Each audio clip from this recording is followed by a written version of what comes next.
The Quintessential Quintuplets will get a new anime covering parts of the manga that weren't in the original adaptation. Verve will merge with Crunchyroll in a few weeks, and the anime community loses its mind. I'm Israel King, and welcome to the Otaku Experience.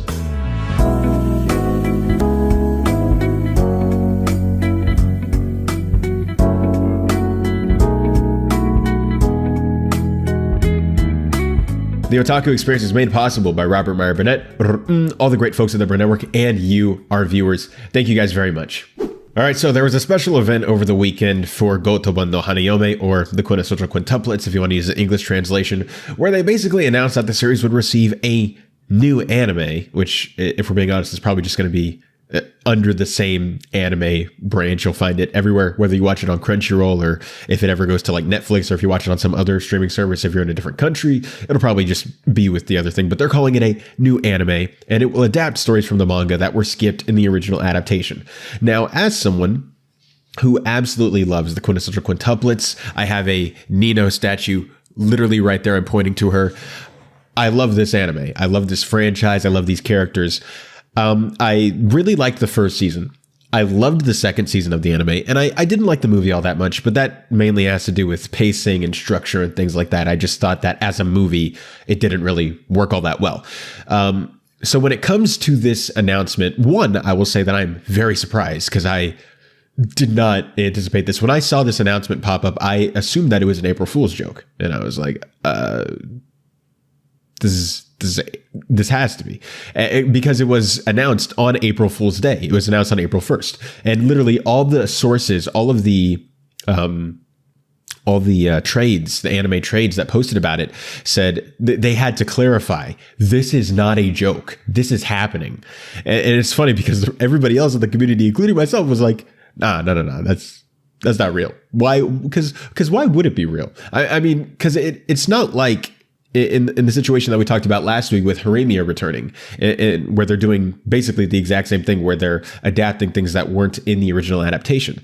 But the difference is, the thing with Harumiya is that Harumiya took a manga about this size and then collapsed it to an anime about this size. And so there's this much stuff to work with. With Quintessential Quintuplets, you have a manga that's about this size and an anime that's about this size. And so you have this much to work with for an anime to cover this stuff. And so I'm like, what exactly are we going to do here? Are there any major storylines that could be adapted? Are they going to add in original things as well as things that weren't covered? How is this going to work? Are these going to be like kind of standalone episodes, or are they going to be like, this episode takes place in between this and this, and then you'll know the context, and then it'll kind of feel like it's taking off from something and leading into something else without feeling like its own episode, all in its own, isolated? I really don't know how they're going to go about this. And in concept, to me, this just sounds like a really weird and strange idea. Like, I mean, I get, strike while the iron's hot. I mean, the movie just came out, but at the same time, the movie just came out.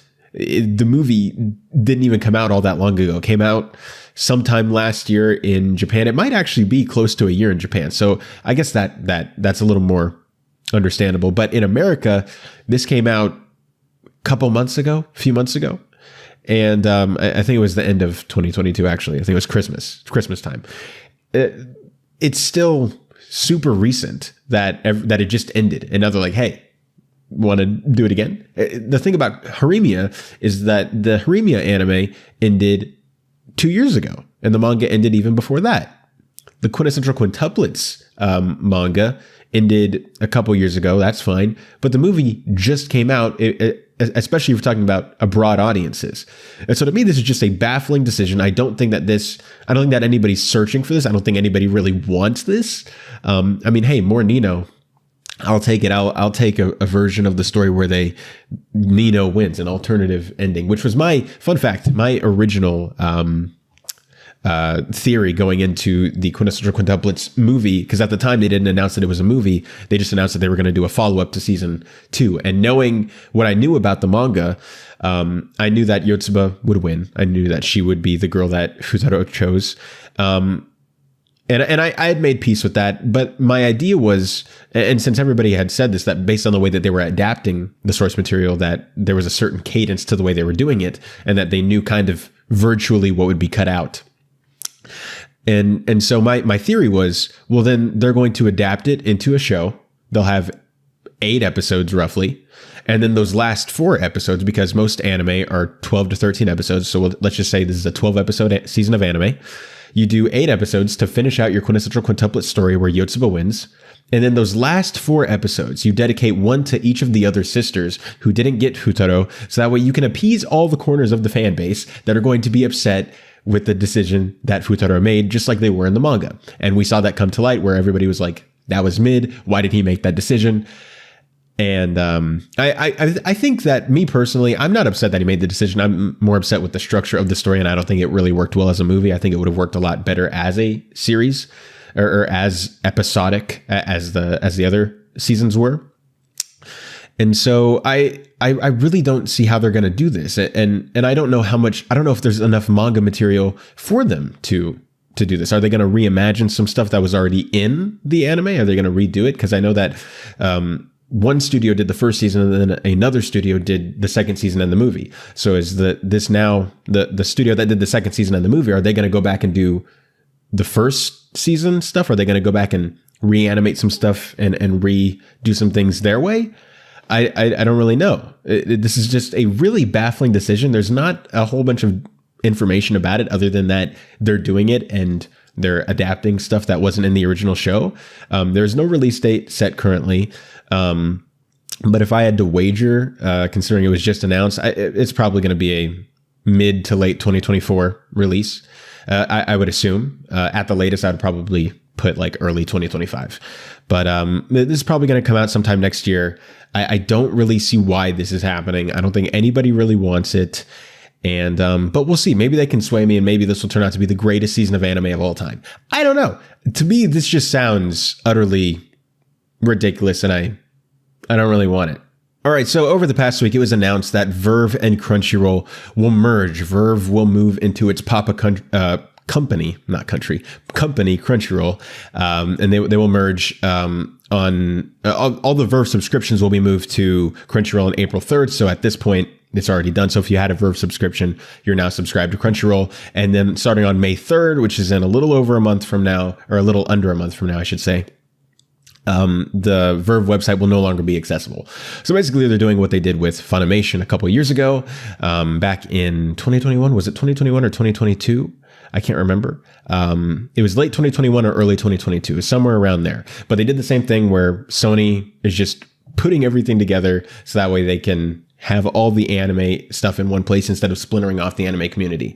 I think that this is a few things. One, it really benefits the branding just to have it all on one space where people are like, hey, where can I watch this? Now there's only High Dive, Netflix, and Crunchyroll are your 3 major ones, unless you torrent the anime, which I don't recommend you torrent it unless there's absolutely no other option.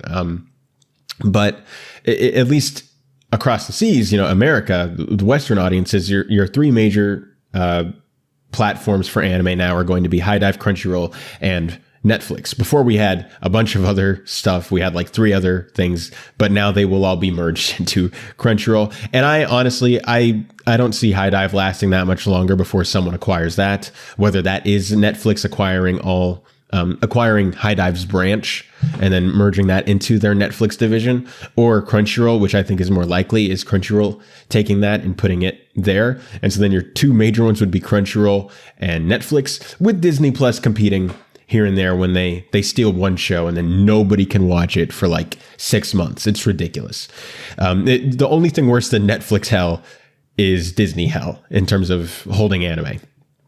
And in a quote from Anime Corner, an article in Anime Corner, they said, Verve, Crunchyroll's Sun streaming service, is officially merging with its parent company. Users will be able to continue their subscriptions on Crunchyroll while also connecting the accounts and backing up their watch history. Content from Verve, Select, and Mondo channels will no longer be available. Verve subscriptions will be moved to Crunchyroll on April 3rd, and starting May 3rd, the website and app will no longer be accessible. So, just like I said, they're doing this move. And I think that this is pretty interesting. My brother has a Verve account and I have a Crunchyroll account, which makes no sense because I live with my brother. It's like, why don't we just share an account, dude? Like I don't even live with my sister, but I share an account with her. And I'm like, bro, I have like the highest tier membership you can have on Crunchyroll. It allows me to have so many people on it. It allows me to have so much simulcast. Just hop on. He's like, nah. But now that he's about to be on Crunchyroll, I think he's probably going to just hop onto my subscription, which is a good thing. I mean, at this point, Verve was basically just Crunchyroll Junior. It's kind of like how you would go to, it's not a one-to-one example, but I think it's a like example, kind of. It's kind of like when you didn't want to watch Cartoon Network, so you flipped to Boomerang, but you were really just watching Cartoon Network, but you're just watching a different assortment of shows that are also on Cartoon Network. You know what I mean? Or at least were on Cartoon Network at one point.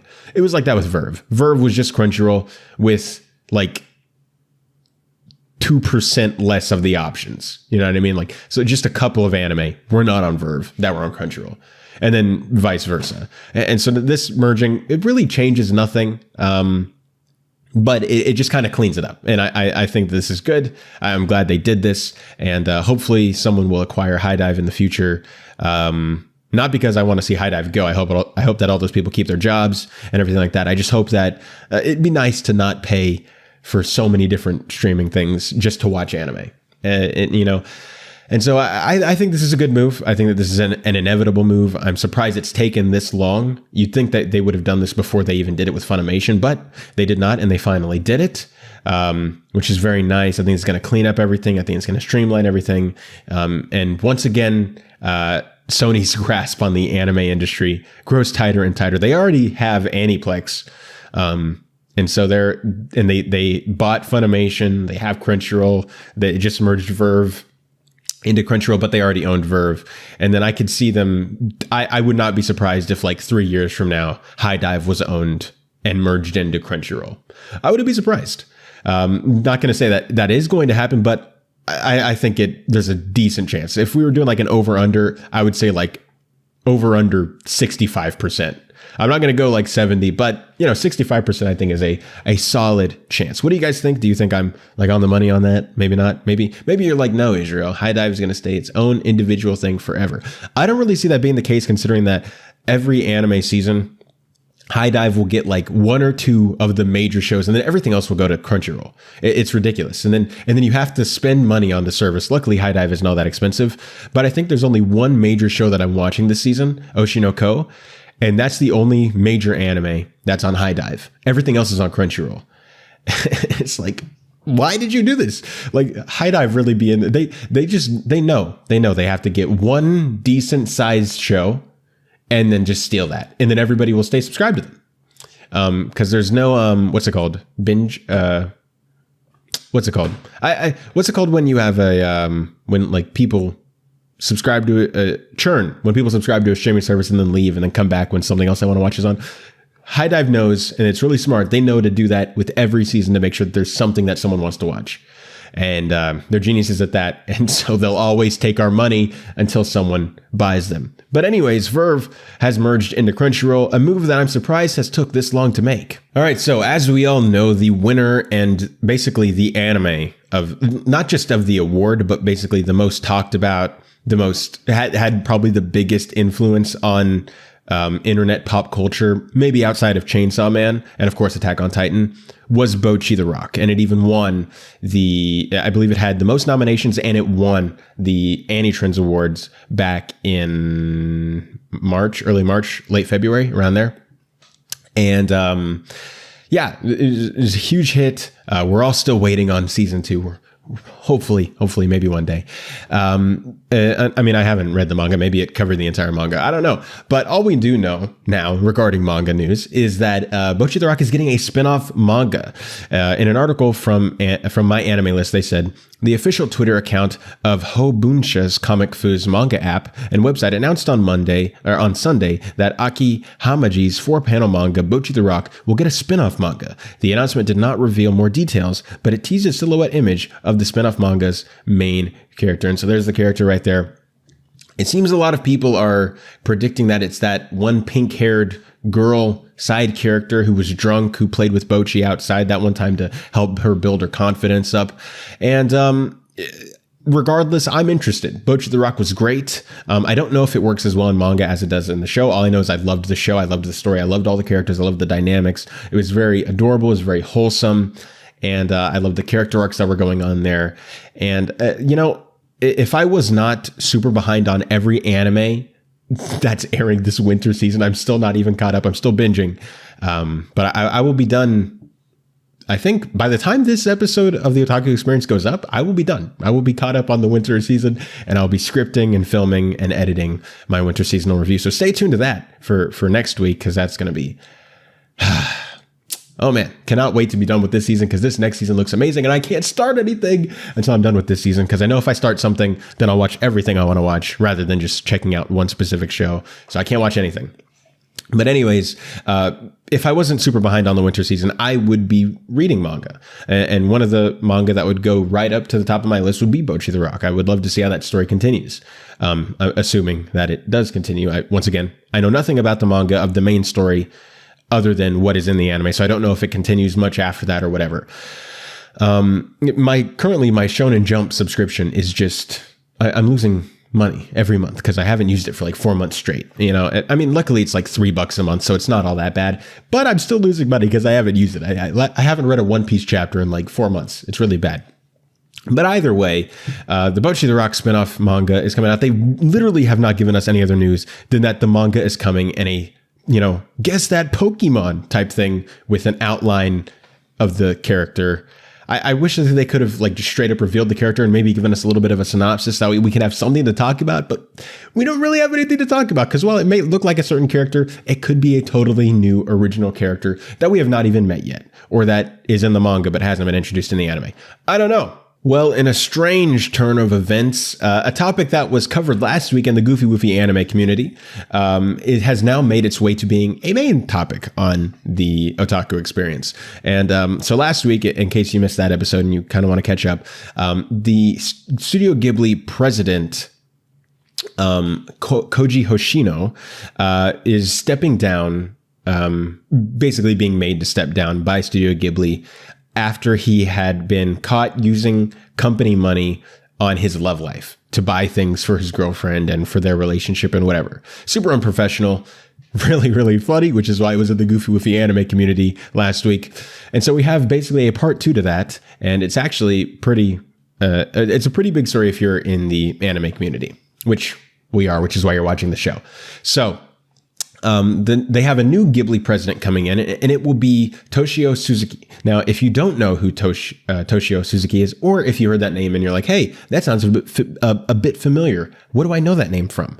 Well, that is actually, they're really pulling a Disney situation here with Bob Iger and Bob Chapek, but Toshio Suzuki is actually returning to be the president. He's not a new president. He's returning to the Ghibli presidency, and he actually stepped down, I believe in 2007, 2008, and he stepped down and, retired. And, he's a co-founder, and the other co-founder became the president. And then we saw what happened was he started spending all his money on his love life. And so they were like, hey, can you leave? Because you're not stewarding the company money well. We're a business. We're not, your bank account for your love life. Okay. All right, cool. But so they're bringing this guy back, probably in the same way that Bob Iger came back for Disney, where he's probably just going to steady the ship and kind of get things. He's just going to kind of run the thing while they actually search for the new president who will be the president going forward. So this is probably just going to be a temporary thing where he'll be the president for maybe like a year or 2 or 3, as they find someone else, as he kind of wraps up the projects that are currently in motion. And as he kind of ushers in a new thing, puts people in place, maybe gets rid of some things that he doesn't like, preparing the company for better success in the future. So in a quote from an article on My Anime List, they said, Studio Ghibli announced on Tuesday that co-founder Toshio Suzuki is returning to the position of the studio's president. Suzuki replaces Koji Hoshino, who resigned from the dual positions of president and chairperson at the end of March. Hoshino is assuming the role of representative director in April, but he will retire from the company entirely during the regular shareholders meeting in June. In a message from Ghibli's website, Hoshino cited the planned completion of Hayao Miyazaki's latest feature film, Kimitachi wa Do Ikiru ka, tentatively titled How Do You Live in English, for his decision. So basically, what he's saying there is that Suzuki has based his timeline, Hoshino has based his timeline to step down with Hayao Miyazaki's movie that they're currently making, which is currently planned to release, I believe, in June or July in Japan. And so once that film is like in the can and ready to go just about, that's when he's going to step down. So he's going to stay on to make sure that that goes well. And then I'm probably with one big old pair of eyes over his shoulder to make sure he doesn't touch any more of that company money. And then he's going to step down and we're going to get Toshio Suzuki back in the chair. And so Toshio Suzuki, while he was there, I personally, I'm not the biggest Ghibli expert. I've seen their movies. I love their movies. I love Ghibli. Howl's Moving Castle is my favorite Ghibli film. But Toshio Suzuki, I personally believe, was probably the best president that Ghibli's had. Definitely a better one than the one we have right now. Simply, if you look at their repertoire and the content that came out over their time, like what really has come out over Hoshino's run of note. You can't really think of much, maybe one or two things.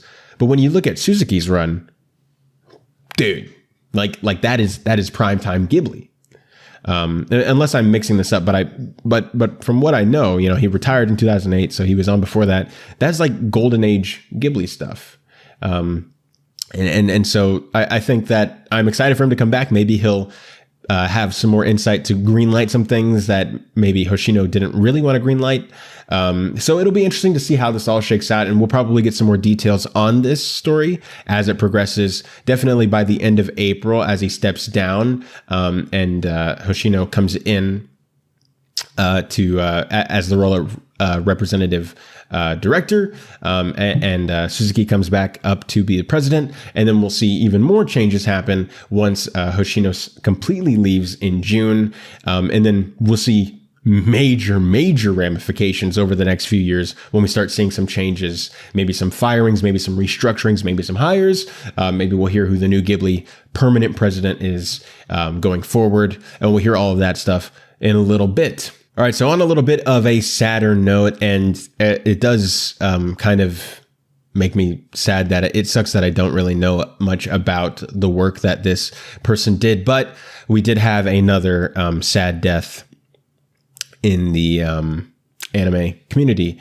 after the Rob has never let me live this down, but I believe his name was Reiji Matsumoto, I believe.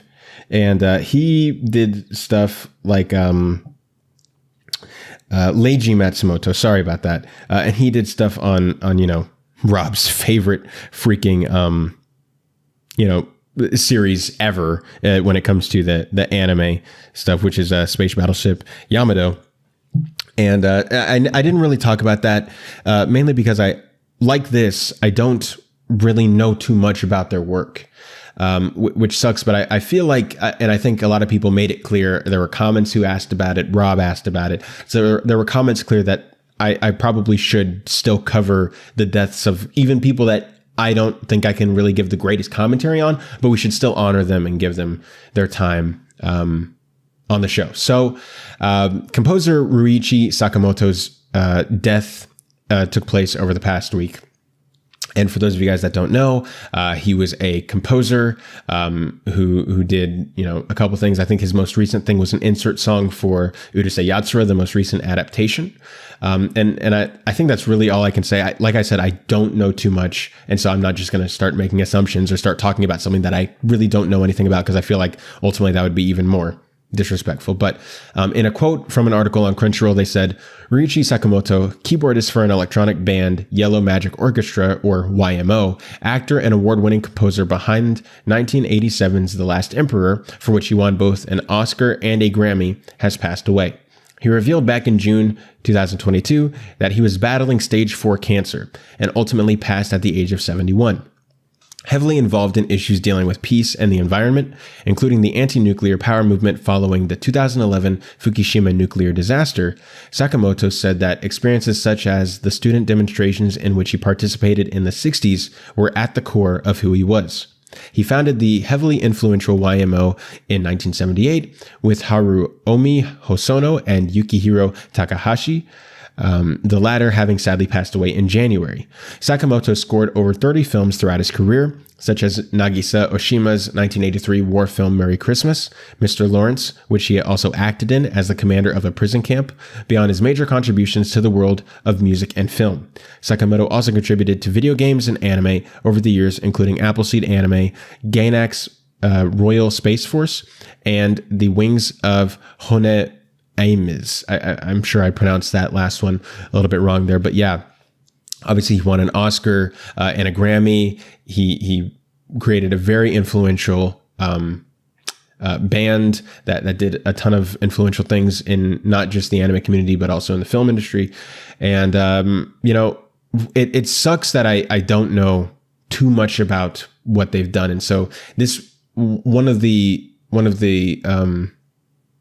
great things about this is that I think that this coming to light will hopefully bring more people like myself now being interested to go check out all of his work, and we can honor his legacy by checking out all the work that he's done.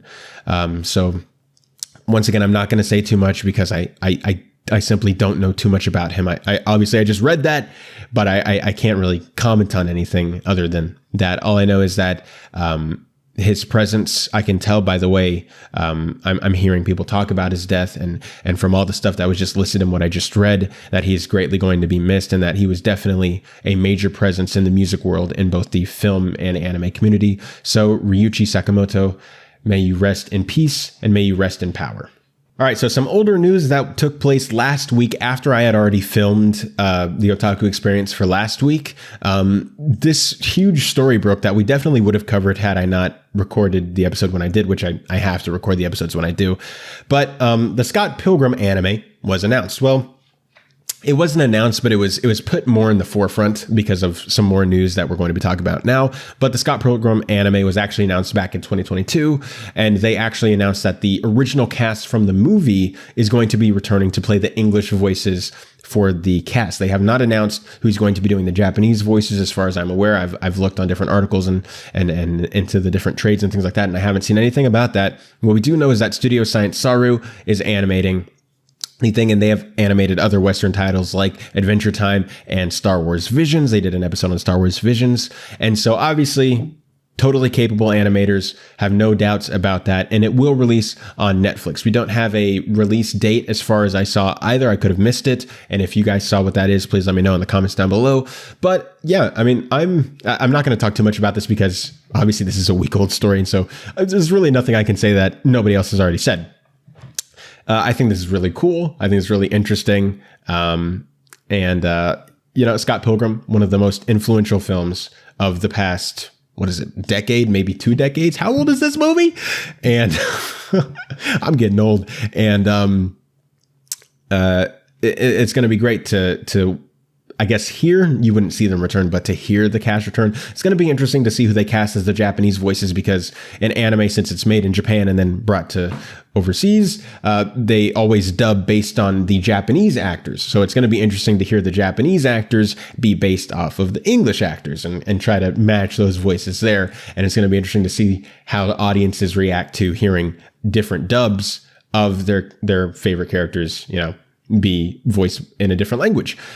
Or what I actually just thought of, so most Hollywood films are dubbed in other languages, one of the biggest languages being Japanese. So if Scott Pilgrim, and I need to check this, but most likely it was dubbed in Japanese, that movie, are they going to return those cast members to play the same characters, just like they're returning the English cast? I think there you go. Maybe they already have their cast and it's the Japanese cast. Who knows? And maybe not. Maybe they'll do new people. But this is pretty interesting. I'm pretty excited. The animation sounds great. If it's releasing on Netflix, that leads me to believe that this is going to be not a seasonal anime. This is just going to drop. I mean, is pretty cool. What can I say that has not already been said? I'm interested. I will definitely check it out.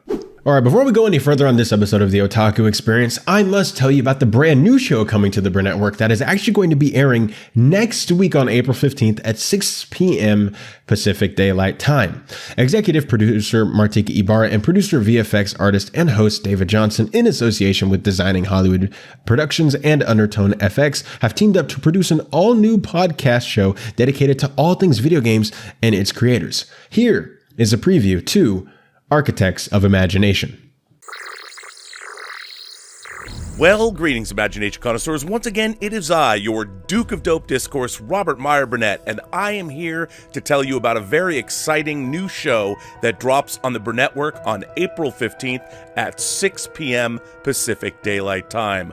Architects of Imagination, a game developer podcast. Brought to you by the people that brought you Designing Hollywood. Architects of Imagination will introduce you to the people that are behind some of the greatest video games of all time. You'll learn the ins and outs, how they're created, what goes into their creation, how difficult it is from the inside. It's an incredible show. Let's take a look at Architects of Imagination. Hi, this is David Johnson. My friends call me DJ, and this is Architects of Imagination. I am here with my friend Eben Cook from Naughty Dog. Hey. We are both dressed up in suits right now. We are filming our first episode in Hollywood, California. And just after this, Eben is nominated for a VES award. So we're headed over to the awards gala. Good luck tonight, Eben. Thanks. Yeah, fingers crossed. All right. Tune into the episode when it airs. This is DJ from Architects of Imagination. As you can imagine, I am extremely excited to bring you Architects of Imagination, a game developer podcast, to bring it to you imagination connoisseurs, you members of this, the Post-Geek Singularity community. It's another great show, once again, brought to you by the same producers of Designing Hollywood. Check it out. Comment below. Tell us what you think. It's another show you can get only right here on the Bur Network.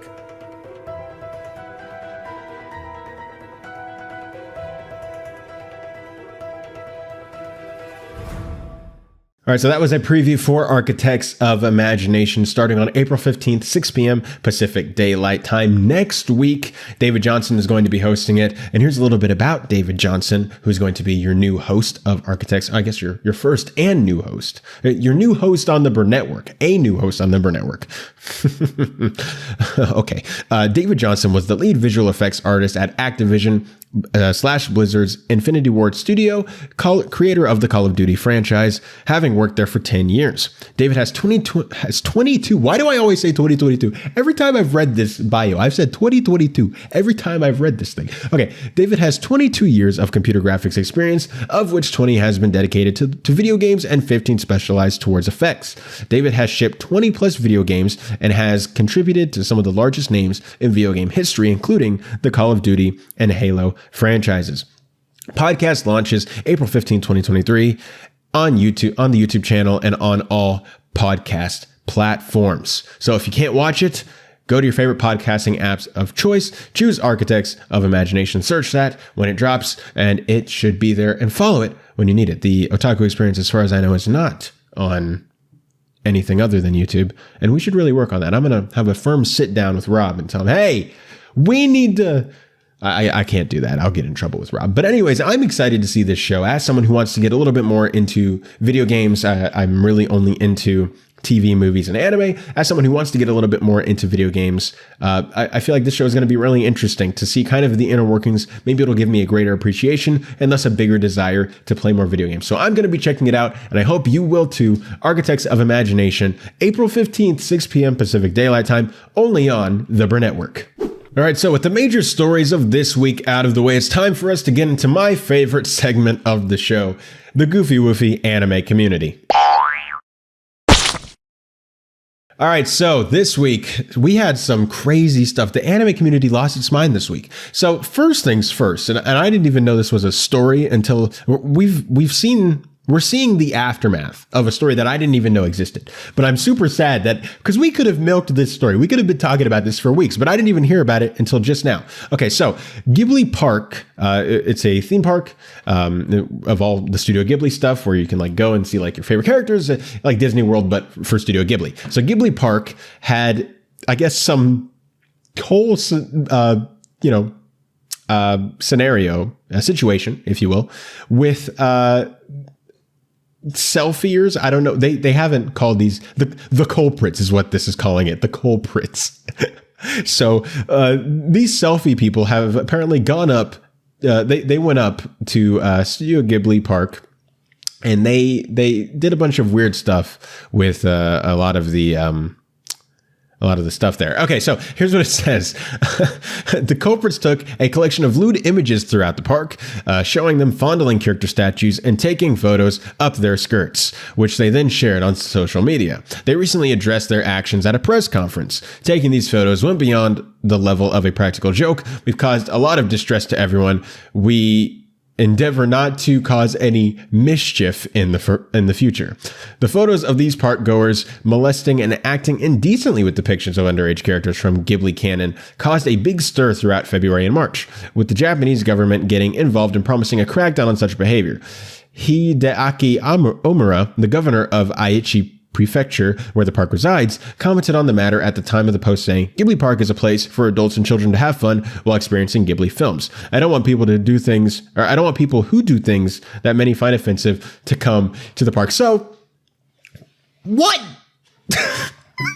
I'm sorry. I'll be honest.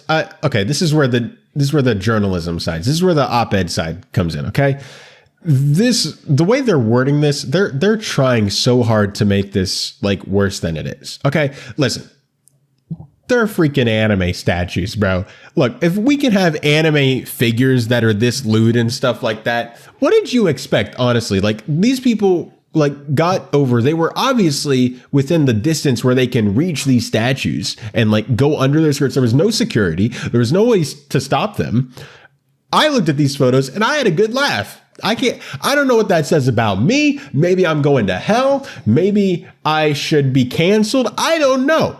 All I know is I saw these photos and I was like, hey, if they don't want these pictures taken, they should have had bigger policies in place that prevent this from happening. And when I read these quotes, it all of this just sounds like an SNL skit or something. They're saying this. They're saying, taking these photos went beyond a level of a practical joke. We've caused a lot of distress to everyone.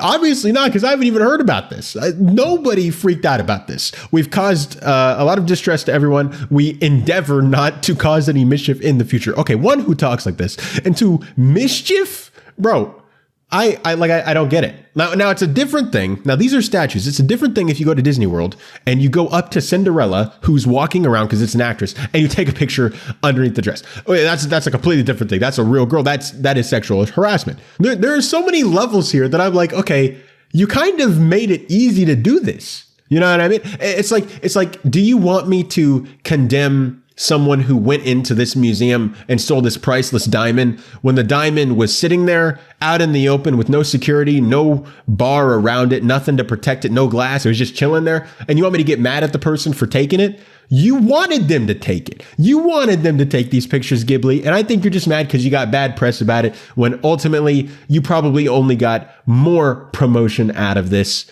That is my piece. Listen, this is just baffling to me. And this is our first one. This is our first story of the Goofy anime community. This is the first one. Anyways, the next one is a little bit more wholesome. So, obviously, Spy X Family was one of the biggest anime of recent memory, and obviously one of the biggest anime of last year. Racked up a few awards in the award season and became a phenomenon. And one of the biggest phenomenon characters was Anya. And Anya has stirred up so much fan art, not around her being her normal age, but actually being aged up. And so someone did some teen Anya fan art where she's a teenager in high school, and she's obviously gone through puberty and everything like that, and it's very anime type image. And I looked at this and I saw this and I was like, did they actually do a time skip? The image was so convincing to me that it had to be based off of like an actual model. Then I was like, maybe like I had to go look this up, and they're like, no, the manga has not done a time skip. Anya is still a child in the manga. And I was like, oh, this is just a really good piece of fan art. And so that's more of a wholesome thing. But it's also like, why did you draw this the way you drew it? You know, I mean, obviously it's the anime community. They're going to draw everything the way they draw everything. But people were actually simping over this Anya fan art. So, you know, what can you do? Okay, this next one is actually, this one's hilarious. This one's absurd to me. I mean, it's not, okay, it's absurd in the sense that everything in the anime industry is absurd, but just at varying levels. But if you know the anime industry, you should not be surprised by this. Okay, so along with Spy X Family, probably the biggest show of last year was Chainsaw Man. And so Chainsaw Man, two of the biggest characters from that were Makima and Power, because oftentimes the most popular characters from any anime are the girls for very obvious reasons. So Makima and Power have created their own, basically they're like Rim and Ram from ReZero. They are their own line of merch. They realize they can do whatever they want with these characters. They can do whatever they want with them and people will buy them. And so they're going to capitalize that as good businessmen and women should. And so we have this Makima and Power nurse figure where they're in nurse outfits and they're like on the ground and, you know, and I was like, oh, okay. First, when I saw this, I was like, who's going to buy this, bro? And I was like, I might buy this. And then I scrolled down a little bit further. And then they said that the price for this was 54,010 yen. And that sounds like quite a bit in American dollars, but it's actually not that much in American dollars. It's just, you know, it's just for the small price of $406. You can get this figure. What? $406? I'm not, no, no, I'm not getting that. And so I saw this and I was like, who's going to buy this? If I see a good amount of people buy this figure, if this is not a limited edition thing, if I see a good amount of people buy this, I mean, maybe I just don't know. Maybe I'm condemning this as an idea because to me, it's just so utterly like, who's going to spend $400 on this figure of these girls wearing something they never even wore in the show? But if this ends up being a success,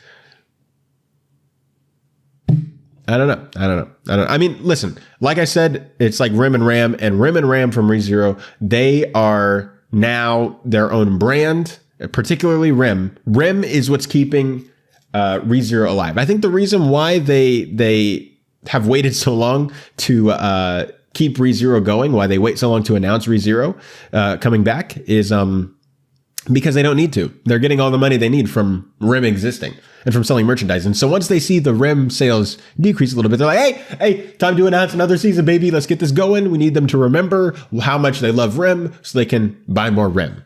And so I guess they found that currently they're in the height where they're selling Pochita slippers. They can do whatever they want with Makima and Power, and people will buy it. And so, hey, maybe this is them pushing the limits to see how far these people will go. And if they succeed, yeah. Anyways, I don't really know. There's no thoughts. Okay, so continuing with the Chainsaw Man trend, Volume 6 of Chainsaw Man is coming out in Indonesia, and the Indonesian cover of Volume 6 will feature a different alternate cover than the original Japanese cover. And so the original Japanese cover has a character named Devil Reese, and she is nude in the thing. She's in a position where, you know, her arms up here and she's like covering that, and like her legs are in a position where she's covering down there. And so in an article from CBR, they said, per comic book, obviously comicbook.com, the Indonesian edition of Volume 6 will feature an alternate cover that edits the illustration and puts the bomb Devil Reese into clothing. The original image showed the character fully naked with tactful positioning, hiding her intimate body parts. The revised version, pictured below, shows the character wearing a blouse and skirt combo, which she sports in the manga. This information has come from M&C, the publishers responsible for bringing the manga to the country. So, yeah, I part of me, when I saw this, it was my initial anime instincts. I went, why? and then I thought about it. I was like, okay, Israel, chill out. But hey, I mean, it surprises me that they're only volume 6 at that point, because I could have swore this manga was, this manga was way further. I could be wrong, but maybe this is these are volumes. This isn't chapters. This is a collage of a bunch of chapters. My bad, guys. I misread it, guys. I'm sorry. But yeah. So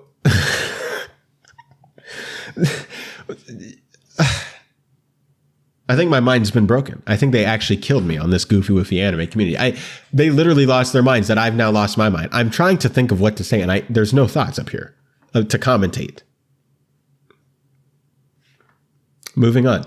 Well, another week, another Suzume headline. So Suzume once again has broken another milestone at the box office. And Suzume has now become the 6th grossing anime film ever, passing Ponyo. Suzume is now at $227.26 million as of filming this episode before its Western release. It releases in America and in the West next week. And I'm very excited to see it. And I think you guys are going to like the otaku experience that comes after the movie comes out. I think it's going to be really fun.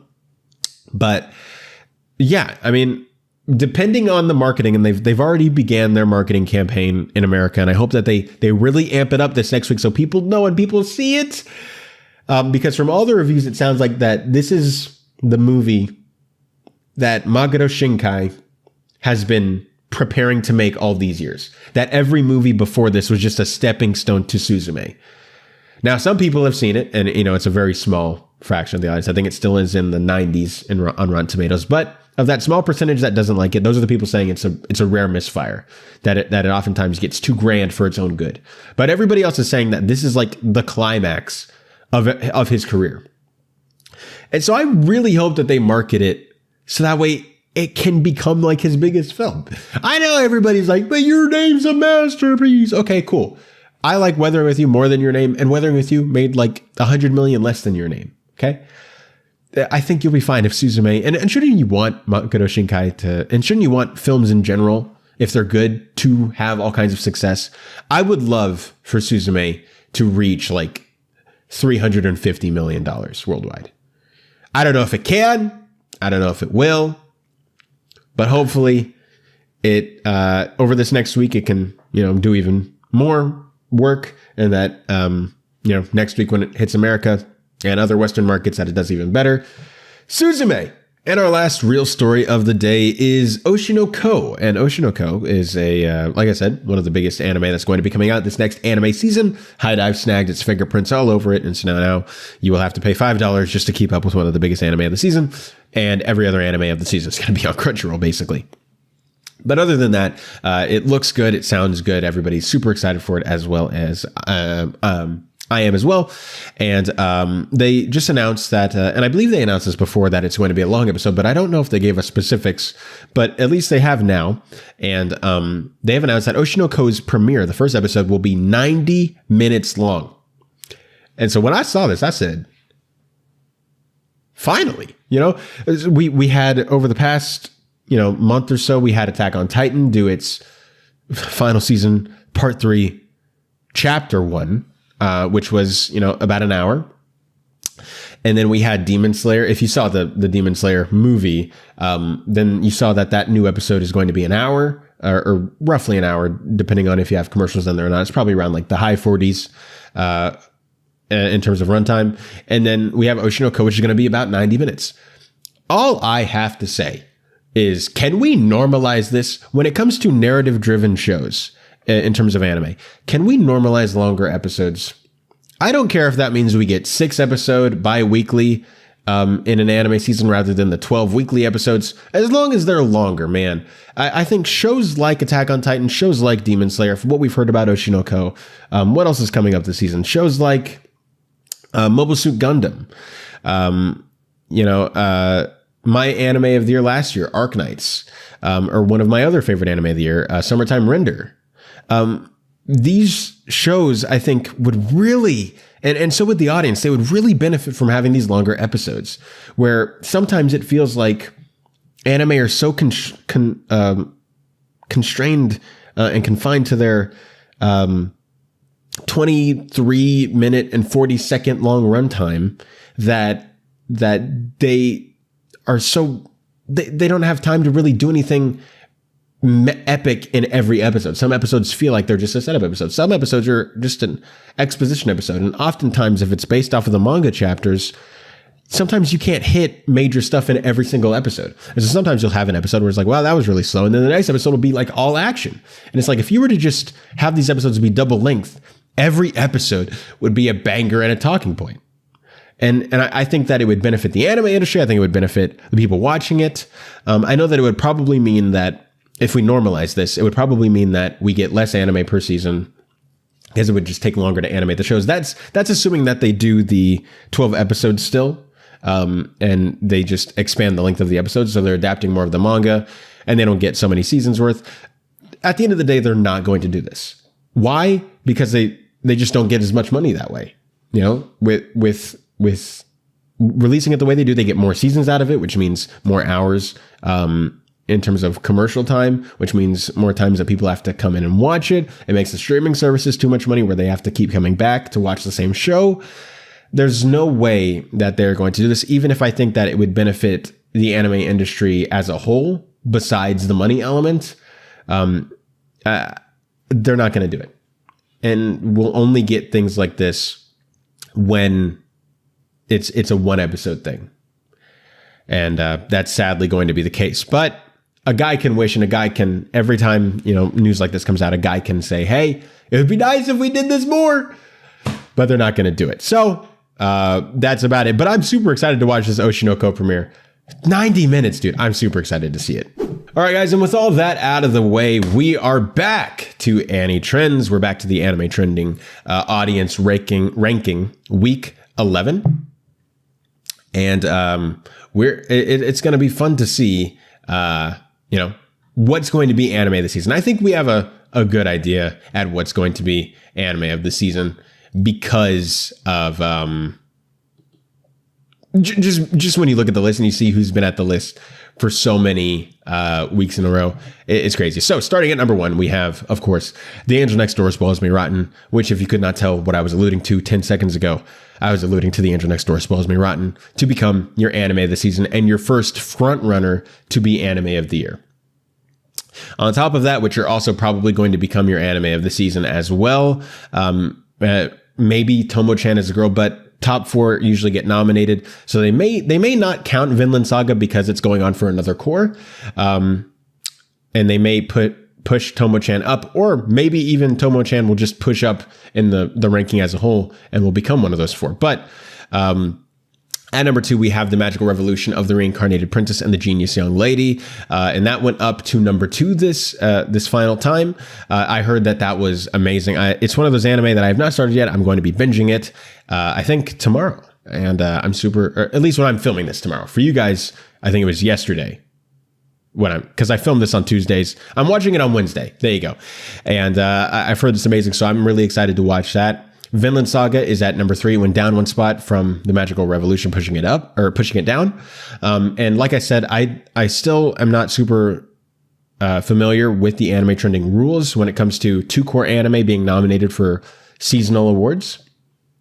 I don't know if I honestly, I think they're ineligible, honestly. But I could be wrong. And we might even see Vinland Saga get a wild card nomination later on this year rather than a seasonal nomination. I could be wrong, but I don't know if this is actually eligible to be nominated for anime of the season on Annie Trends. If you guys do know that, and if that is the case, please let me know, because I would really like to know that so I can, you know, have better coverage in the future on these types of things. So at number 4, we have Buddy Daddies, which went up 1 spot, which I have finished. Buddy Daddies was great. Buddy Daddies was so wholesome. And I loved it. If you have not seen Buddy Daddies yet, check it out. And it's also an anime original, so please support it, because it'll show studios when they give us shows like Buddy Daddies, like Wonder Egg Priority, like Licorice Recoil, really solid. Aquatope on White Sand is another one. Really solid anime original stuff, which are primarily coming from PA Works, which is really interesting. That we want more of this, that not every anime has to be an adaptation, and you can still find great success. Sunny Boy is another one, that you can still find great success with an anime original show. And so please support Buddy Daddies. Yeah, I mean, if you don't like it, I'm not going to force you to watch it. I'm just kidding. Watch it, like every episode, and give every episode a 10 out of 10 review. We need more. No, but if you don't like it, you don't have to watch it. But please give it a chance and please support it because I think that it really needs it. At number 5, which I mentioned before, Tomo-chan as a Girl went down one spot to number 5, but Buddy Daddies pushed it out. And I like I said, if Vinland Saga counts, Vinland Saga is going to be in there. If Vinland Saga doesn't count, Tomo-chan is going to be in there. But either way, I think your solid top 3 anime nominations for Anime of the Year are Angel Next Door, Magical Revolution, and Buddy Daddies. Buddy Daddies could be pushed out. I could be wrong about that. But I think that those are probably your safe bet for your top 3. At number 6, we have Danmachi 4 Part 2. That finished at number 6. We'll see what it looks like when we get the final Anime of the Season rankings. And that went up one spot to number 6. We have Onimai, which I'm also binging on Wednesday, went up 2 spots to number 7. Then we had number 8, The Ice Guy and His Cool Female Colleague, which I'll be honest, I watched that, and that is probably the most mid thing I've seen in a while. It was just so utterly okay that it was kind of infuriating. You know, there was just enough good moments that I was like, well, I guess I'll keep watching to see if there's another cute moment. And then there was like 2 episodes later, but that time in the middle, I was just like, But anyways, it was fine. And that spent 2 weeks at number 8. Then we had at number 9, Bungo Stray Dogs Season 4, which is a re-entry, which I honestly, here's my hot take. I think that Season 5 is actually Season 4 Core 2, but they're only calling it that so that way possibly both can be nominated for awards because I think they want that. And so now Bungo Stray Dogs, I think that was their attempt to get Bungo Stray Dogs to be nominated for Anime of the Season as well as Season 5, which we'll see how that turns out. But I honestly think Season 4 or Season 5 is going to be Season 4 Core 2, just in disguise. And then at number 10, which went down 4 spots, I think, once again, an easy Anime of the Year nomination was taken away because of delays. Nier Automata version 1.1a could have been nominated for Anime of the Year. Actually, honestly, it could have been the front runner from this season. It could have been the first major front runner of the season going forward. But sadly, because of delays, it had to be pushed out of the count, and they didn't even push it to another season. Unlike Kubo Won't Let Me Be Invisible and Misfit of Demon King Academy were actually rescheduled to other seasons, and they'll just restart their airing period and they'll air their first few episodes that they aired before, and then they'll continue after that. Nier Automata didn't do that, and now I think they're facing the repercussions that odds are, unless these next final episodes are great and they're able to sweep in and get in there through the wild card, that we're probably not going to see a nomination for Anime of the Year from Nier. Which sucks because from everything I'm hearing about it, it is great. I'm waiting until those new episodes come out to check it out. So anyways, guys, those are your final weekly audience rankings for the winter 2023 anime season as we go into the spring. I believe we'll be getting our first spring anime next week. They might actually wait until the week after. I don't know, because not all the shows have started yet. I believe like 6 shows have started. Like 7 will have started by the end of the week. But I think that they're probably going to wait until the week after now that I think about it.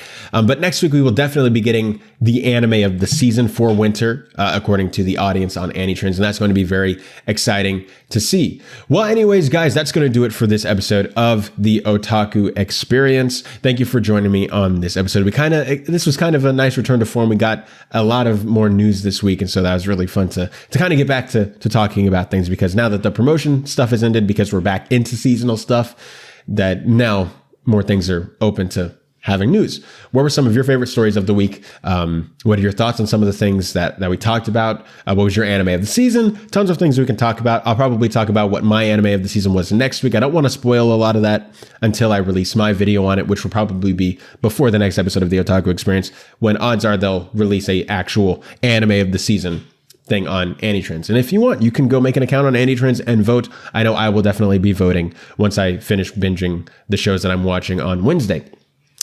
Anyways, that's going to do it for me. You can subscribe to King Tannic, my YouTube channel, if you want to keep up with my video on the seasonal review. It's going to be pretty fun. It's like the Burnett Work content I do here on Otaku Experience, but it's a little bit different. It's a lot more edited. It's a lot more comedic. I don't hold back as much. I honestly get a lot of dislikes on my channel, and I talked about this on Twitter one time. I get a lot of dislikes on my channel, just because I'm so forward with my opinion, and I have so much fun poking fun at things that, and I'll straight up, even if I don't feel that way, I'll say something that's funny. Like, so if I think a show's just, it's all right, you know, I'll like in my review I'll start going, it's mid, it's the worst thing I've ever seen, it's unremarkable, middies, you know, things like that, because I know that it makes the video funnier. And two, I know people will get triggered by it. So come join us over at King Tannic, where we have a ball and we have a party about that. All right, guys, that's going to be fun. We'll also be talking a little bit about the Mario movie next week. That comes out this week. And we'll be talking about that a little bit next week because that is a Nintendo property, which is Japan. And so I feel like that kind of matches there. So we can talk about that as well. It's going to be fun. It's going to be a fun week next week also. And I'll remind you guys then, Architects of Imagination starts. So make sure you check that out as well. Well, anyways, guys, that's going to do it for me here today. Special thanks to Robert Meyer Burnett, all the great folks at the network, and of course you guys for making the Otaku experience possible. I will see you guys next week.